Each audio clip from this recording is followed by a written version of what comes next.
काशीपुराधीश्वरी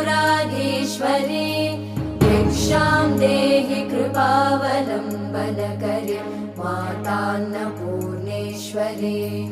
नानारत्नविचित्रभूषणकरी हेमाम्बराडम्बरी मुक्ताहारविलम्बमानविलस कक्षोजकुम्भान्तरे काश्मीरागरुवासिता रुचिकरी काशीपुराधीश्वरी